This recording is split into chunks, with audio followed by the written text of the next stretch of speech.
Hi hello welcome back to my channel passion cakes. నేనైతే నా ప్యాషన్ని follow అవుతున్నా. మరి మీరు? నా పేరు వచ్చేసి శిరీష అండి. ఇదైతే మా పాప బర్త్డే రోజు నేను చేసిన ప్రిపరేషన్స్. యాక్చువల్గా అయితే కేక్ అయితే ఏం చేయలేదండి, అంటే థీమ్ కేక్ లాగా అయితే ఏం చేయలేదు. మొత్తం కూడా నేను స్కూల్ దగ్గరే ఇచ్చేలాగా అయితే ప్లాన్ చేసుకున్నాను అనమాట. ఇది ఆ రోజు బర్త్డే డ్రెస్ తనని డ్రాప్ చేయడానికి వాళ్ళ నాన్న ఆ రోజు కార్లో తీసుకెళ్ళాడనమాట. ఎందుకంటే చాలా కేక్ పీసెస్ లాగా టిన్స్ లాగా ఉన్నాయన్నమాట. బండి మీద టూ వీలర్ మీద అయితే ఇబ్బంది పడతారని చెప్పేసి నేనే కార్లో తీసుకెళ్ళమని చెప్పాను. అవన్నీ కూడా వెనకాల సీట్లో ఉన్నాయి. నాకు అసలు డీటెయిల్గా అంటే ఫుల్గా మంచిగా వీడియో తీసే గ్యాప్ లేదనమాట. ముందు రోజంతా ప్రిపరేషన్తో సరిపోయింది. ఆ రోజేమో ఇలా హడావిడిగా స్కూల్ టైం కల్లా పంపించడానికే సరిపోయిందనమాట. సో అక్కడక్కడ కొన్ని క్లిప్పింగ్స్ అయితే తీసుకున్నాను. డీటెయిల్గా ఇందులో అయితే ఎలాంటి రెసిపీ అయితే లేదండి. జస్ట్ మీ క్యూరియాసిటీ కోసం ఏం చేశారక్క బర్త్డే రోజు అని అడుగుతున్నారు కాబట్టి నా దగ్గర ఉన్న వీడియో అయితే పెట్టేస్తున్నాను అనమాట. ఆ రోజైతే మా పాప ఇలా రెడీ అయింది, స్కూల్కి అయితే వెళ్ళింది. చాలా సింపుల్గానే రెడీ అయిందండి. ఏం ఎక్కువ హంగామా అట్లా ఏం లేదు, చాలా అంటే చాలా సింపుల్గానే. ఆ డ్రెస్ కూడా నేను మీకు ఆల్రెడీ డ్యామ్ సైట్ మీద నుంచి వచ్చినప్పుడు పెట్టాను కదండి, ఆ రోజు షాపింగ్కి వెళ్ళినప్పుడే తీసుకున్నాను. ఇంతకీ డ్రెస్ ఎలా ఉందో ఒకసారి అయితే కమెంట్ చేసేయండి. ఇక్కడైతే నేను చాక్లెట్స్ ప్లస్ కేక్స్ పిల్లలకి ఇచ్చేలాగా ప్లాన్ చేసుకున్నానండి. ఇది వచ్చేసి డార్క్ కాంపౌండ్ మాడేది అయితే 700 గ్రామ్స్ వచ్చేసి చాక్లెట్ తీసుకున్నాను.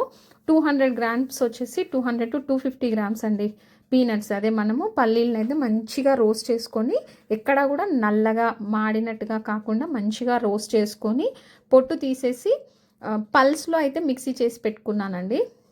ఇంకా అంతే. చాక్లెట్ అయితే మీకు తెలిసిందే, డబల్ బాయిలింగ్ మెథడ్లో అయితే మెల్ట్ చేసేసి ఆ పీనట్ క్రష్ చేసింది కలిపేసి నా దగ్గర ఉన్న మౌల్స్లో అయితే వేసానండి. నేను ఓన్లీ అంటే ఒకటే మౌల్లో అయితే చాలా టైం పడుతుంది కదా, దగ్గర దగ్గర 140 చాక్లెట్స్ అలా చేసామన్నమాట.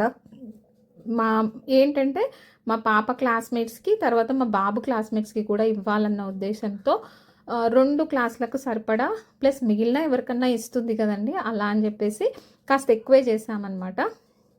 ఈ విధంగా అయితే టోటల్గా మెజర్మెంట్స్ అయితే ఇవ్వండి. 700 గ్రామ్స్ డార్క్ కాంపౌండ్, 250 గ్రామ్స్ వచ్చేసి ఈ విధంగా పీనట్స్ అయితే డ్రై రోస్ట్ చేసి క్రష్ చేసి వేసేసాను. అంతే, సింపుల్ రెసిపీ.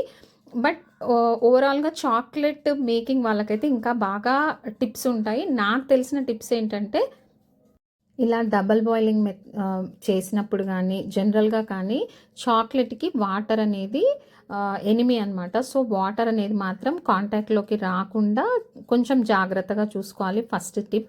సెకండ్ టిప్ వచ్చేసి ఏంటి అంటే, ఇప్పుడు మీరు తీసుకున్న మౌల్స్ కూడా సైజుని బట్టి మనకు చాక్లెట్ సైజ్ అయితే వచ్చేస్తుందండి. అయితే ఈ మౌల్స్లో వేసాక మీరు ఇమ్మీడియట్గా ఫ్రిడ్జ్లో పెట్టేస్తే తొందరగా స్టిఫ్ అవుతాయి, అంతే తొందరగా కూడా మళ్ళీ బయట పెడితే అంతే తొందరగా కూడా మెల్ట్ అవుతాయి. మీకు ఎప్పుడైనా ఈ చాక్లెట్ వస్తుంది కదండి, అంటే మనకి చాక్లెట్ వేపర్ వాటర్ వేపర్ లాగా ఫామ్ అవుతుంది కదా, అది ఇందువల్లే అనమాట. మీకు ఒకవేళ చాక్లెట్ చాలాసేపటి వరకు బయట పెట్టినా మెల్ట్ అవ్వద్దు అంటే దీన్ని డైరెక్ట్గా ఫ్రిడ్జ్లో కాకుండా బయటే పెట్టి సెట్ చేయాలన్నమాట. అంటే ఇలా హార్డ్ అయిన దగ్గర కూడా బయటే కూల్గా ఉన్న ప్లేస్లో వదిలేసేయాలి. అప్పుడు ఆ స్వెట్టింగ్ అనేది రాదు. నాకు తెలిసిన టిప్స్ అయితే చెప్తున్నానండి. కాకపోతే నాకు ఇక్కడ టైం లేదు, చాలా చాక్లెట్స్ చేయాలి కాబట్టి నేనైతే ఇమ్మీడియట్గా ఫ్రిడ్జ్లో పెట్టేసి ఒక 10 to 15 మినిట్స్ తర్వాత అయితే తీసి ఈ విధంగా డీమోల్డ్ అయితే చేసేసానండి. చాలా అంటే చాలా టేస్టీగా ఉన్నాయి. మా బాబు తిని చెప్తున్నాడు అనమాట, స్నిక్కర్స్ టేస్టే ఉంది, సేమ్ మనం బయట కొనే స్నిక్కర్స్ చాక్లెట్ టేస్టే ఉంది, కాకపోతే దాంట్లో ఇంకా క్యారమిల్ కూడా ఉంటుంది. బట్ ఇందులో మాత్రం మనం ఓన్లీ పీనట్స్ వేసాము. బట్ మీరు ఈ పీనట్స్ ప్లేస్లో డ్రై ఫ్రూట్స్ రోస్ట్ చేసి ఇంకా డ్రై నట్స్ ఏవైనా రోస్ట్ చేసి వేసుకోవచ్చు, లేదా ఫ్రూట్స్తో చేసుకోవచ్చు, డేట్స్తో చేసుకోవచ్చు. చాలా హండ్రెడ్స్ ఆఫ్ వెరైటీస్ ఉన్నాయండి. బట్ నేనైతే సింపుల్గా ఇలా చేశాను అనమాట. తర్వాతకి చాక్లెట్ రేఫర్స్ ఉంటాయి కదండి, వాటిల్లో అయితే పెట్టేసి ర్యాప్ చేసేసి ఈ విధంగా అయితే చాక్లెట్స్ అయితే రెడీ చేశాను. ఒక్కొక్క చాక్లెట్ వచ్చేసి అరౌండ్ 10 గ్రామ్స్ వరకు వచ్చింది అనుకుంటానండి. కరెక్ట్గా అయితే వేయింగ్ మిషన్లో అయితే వెయిట్ చేయలేదు, బట్ టోటల్గా అయితే 144 చాక్లెట్స్ వచ్చాయన్నమాట. కొన్ని పెద్దవి కొన్ని చిన్నవి అలా చేశాను. బట్ చాలా సాటిస్ఫాక్షన్ అయితే వచ్చిందండి. ఎందుకు అనంటే మనం సొంతంగా మన చేతులతో చేస్తాం కాబట్టి ఈ విధంగా నేను మా పాప ఇద్దరం కలిసి ఆఫ్టర్నూన్ అంతా సండే రోజు చాక్లెట్స్ చేసామన్నమాట. కొన్ని ఇలా కూడా ఫోల్డ్ చేసి చూసాము వస్తాయా రావా అని చెప్పేసి. కొన్ని స్క్వేర్ డైరీ మిల్క్ టైప్లో చేసాం కదండి అవన్నమాట. ఇలా డిఫరెంట్ మౌల్స్లో అయితే వేస్ట్ చేశాను. తర్వాత ట్రెస్లే చీజ్ కేక్ కోసం అయితే ఇది ఎగ్లెస్ స్పాంజ్ అండి. అరౌండ్ 1.5 kg వరకు స్పాంజ్ వెయిట్ ఇది. మీకు డీటెయిల్డ్ ట్రెస్లే చీజ్ రెసిపీ కావాలి అంటే కింద డిస్క్రిప్షన్లో అయితే లింక్ పెడతాను. ఎవరికన్నా కావాలి అనుకుంటే ఆ వీడియో చూసేయండి. ఇక్కడైతే నేను డీటెయిల్గా అయితే చెప్పట్లేదండి, ఎందుకంటే చాలా హడావిడిగా చేశాను. ఎందుకంటే 1 కాదు 2 కాదు 80 ట్రెస్లే చీజ్ పీసెస్ అయితే చేసి ఫ్రిడ్జ్లో పెట్టేసుకొని మరుసటి రోజు అయితే మా పాప ఈ విధంగా తీసుకెళ్ళి స్టూడెంట్స్కి టీచర్స్కి అందరికీ కూడా ఇదే ఇచ్చామన్నమాట. సో చాలా చేయాల్సి వచ్చింది.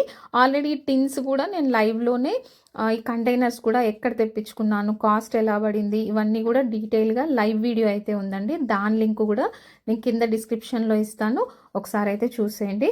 సింపుల్గా ఈ విధంగా అయితే మెహందీ పెట్టేశాను, చాన్ బాలి లాగా పెట్టాను. అది కూడా ఎలా ఉందో కమెంట్ చేసేయండి. యాక్చువల్గా అయితే చాలా బాగా పెడతానండి, బట్ చాలా అసలు ఓపిక లేదు, తనకి లేదు నాకు లేదు. నైట్ 9:30 10కి అలా అనుకుంటా ఏదో పెట్టాలి అన్నట్టుగా పెట్టేశాను అనమాట. ఓకేనా, ఈ రోజుకైతే ఇదే అండి. ఇంకొక మంచి వీడియోలో మళ్ళీ కలుసుకుంటాను. అంతవరకు అయితే ఉంటానండి. బాయ్. ఈ వ్లాగ్ ఎలా ఉందో కమెంట్ అయితే